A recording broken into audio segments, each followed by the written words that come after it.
আর এই মুহূর্তে নজর রাখবো সংখ্যালঘু উন্নয়ন ইস্যুতে বিধানসভা উত্তপ্ত। সংখ্যালঘুদের ক্রিমিনাল তৈরির অভিযোগ অগ্নিমিত্রার। বিধানসভায় অগ্নিমিত্রা ফিরহাদ একেবারে তুমুল তর্কাতর্কি।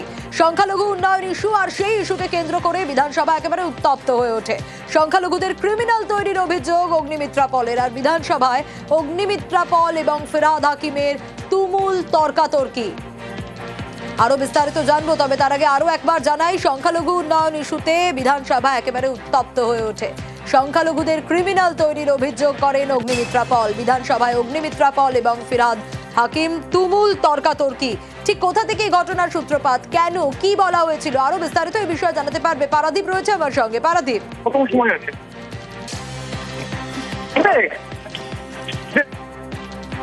পারাদীপ শোনা যাচ্ছে? আরো একবার জানাবো আপনাদের, সংখ্যালঘু উন্নয়ন ইস্যুতেই বিধানসভা আজ উত্তপ্ত হয়ে ওঠে। পারাদীপ রয়েছে আমার সঙ্গে। পারাদীপ, ঠিক কি ঘটেছে? অগ্নিমিত্রা পল কি বললেন, পাল্টা ফিরহাদ হাকিমি বা কি বললেন? একেবারে তুমুল তর্কাতর্কি শুরু হয়ে যায়। দেখো, তুমি জানো যে গতকাল সপ্তদশ বিধানসভার যে অন্তর্বর্তী বাজেট বা ভোট অন অ্যাকাউন্ট চালু হয়েছে, ভোট অন অ্যাকাউন্ট হয়েছে, এবং তারই পরিপ্রেক্ষিতে আজ ছিল তার এই অন্তর্বর্তী বাজেটের জবাবি ভাষণ। এবং এই জবাবি ভাষণে বলতে উঠে বিজেপি বিধায়ক অগ্নিমিত্রা পাল তিনি যেটা বলেন যে এক্ষেত্রে অন্তর্বর্তী বাজেট বা ভোট অন অ্যাকাউন্টে যেটা দেখা গেছে যে মাদ্রাসা এবং সংখ্যালঘু শিক্ষা ক্ষেত্রে, শিক্ষা উন্নয়নের ক্ষেত্রে প্রায় 10% বাজেট বাড়ানো হয়েছে। এবং এই প্রসঙ্গ উত্থাপন করে তিনি বলেন যে এই যে 10% বাজেট বাড়ানো হয়েছে, এর পরে কিন্তু কোথাও গিয়ে সেটা কি অনুপ্রবেশকারীদের কোথাও গিয়ে সাপোর্ট দেওয়ার জন্য? কারণ কোনো ক্ষেত্রেই দেখা যায় না, এমন যদি দৃষ্টান্ত দেখতে চান যে কোনো ক্ষেত্রেই মাদ্রাসা বা সংখ্যালঘু শিক্ষা কেন্দ্র থেকে কোনো আইপিএস কিংবা কোনো ইঞ্জিনিয়ার বা কোনো ডাক্তার, চিকিৎসক এমন কোনো হওয়ার কোনো দৃষ্টান্ত নেই। হ্যাঁ, তাহলে সেক্ষেত্রে এখান থেকে যে এই যে 10% বাজেট সংখ্যালঘু শিক্ষা দপ্তর বা মাদ্রাসায় বাড়ানো হচ্ছে, সেটা তার জাস্টিফিকেশন কোথায়, তার যথার্থতা কোথায়? এবং তিনি শুধু এটুকু নয়, তিনি তার পাশাপাশি এটাও বলেন যে এই সরকার সংখ্যালঘুকে ক্রিমিনাল করে তুলছে।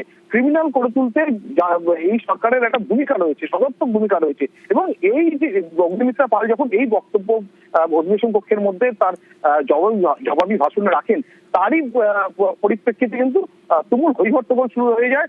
শাসক পক্ষের বেঞ্চ থেকে আমরা দেখতে পারি যে জাভেদ খান, ফিরহাদ হাকিম, অরূপ বিশ্বাস তারা সমস্যায় উঠে দাঁড়িয়ে প্রতিবাদ জানাতে থাকেন, সোচ্চার হয়ে ওঠেন প্রতিবাদে। এবং তখনই যেটা দেখা যায় দুই পক্ষে অর্থাৎ প্রতিবাদে এবং তখনই যেটা দেখা যায় দুই পক্ষের অর্থাৎ বাদী এবং বিবাদী, সরকার এবং যে বিরোধী পক্ষ, তাদের মধ্যে তুমুল বাদানুবাদ শুরু হয় এবং প্রচন্ড একটা উত্তেজনা তৈরি হয় বিধানসভা। একেবারে পারাদীপ আসবো, সঙ্গে থাকো। আমি যে কথাগুলো আজকে বলেছি সেটা আমি উইথড্র করব না। সংখ্যালঘু এবং মাদ্রাসার দপ্তরে আপনারা প্রচুর টাকার বরাদ্দ দিয়েছেন, এটা কি শিক্ষার জন্য দেওয়া হচ্ছে নাকি অনুপ্রবেশকারীদের একটা আড়াল করে মদত করার বন্দোবস্ত করা হচ্ছে? আপনারা ভোট ব্যাংকের জন্য, নিজস্ব পলিটিক্যাল এজেন্ডার জন্য সংখ্যালঘু ভাই বোনকে মডার্ন এডুকেশন দিচ্ছেন না, তাদের হাতে বন্দুক দিচ্ছেন, তাদেরকে ক্রিমিনাল তৈরি করছেন। এটা তো আমি কোনো ভুল বলিনি। আপনার সাহস থাকে ফিরহাদ হাকিম মহাশয়, আমি সংবাদ মাধ্যমে আপনাকে চ্যালেঞ্জ দিচ্ছি, এই 15 বছর পশ্চিমবঙ্গের মাদ্রাসায় কত ডাক্তার, ইঞ্জিনিয়ার বেরিয়েছে তার তালিকা দিন, আর কতজন আপনার সম্প্রদায় থেকে কতজনকে আমরা ক্রিমিনাল বাপ্তি বানিয়েছেন আপনার সরকার, তার একটা তালিকা দিন। দুধ কা দুধ, পানি কা পানি হয়ে যাবে।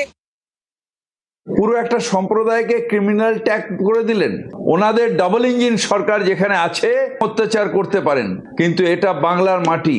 এইখানে একটা জাতিকে তুলে এরকম ভাবে কথা আজ পর্যন্ত কেউ বলেনি যিনি উনি বলেছেন। ঠিক যে ওনাদের দল বিজেপি আমাদের ঘৃণা করে আমরা জানি, আমাদের হত্যা করতে চায় আমরা জানি, কিন্তু আমরা ক্রিমিনাল নই। আমরা ভারতের সন্তান, হিন্দু, মুসলিম, শিখ, ইসাই, আমরা সবাই ভাই ভাই, শান্তিতে এই ভারতে থাকতে চাই।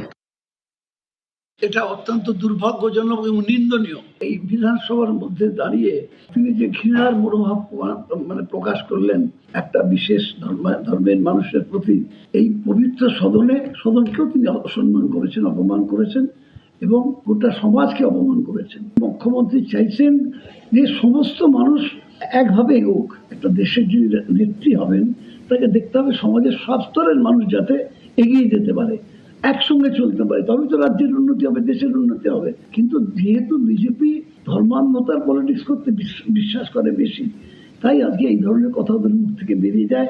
বাংলার মানুষ এদের ক্ষমা করবে না।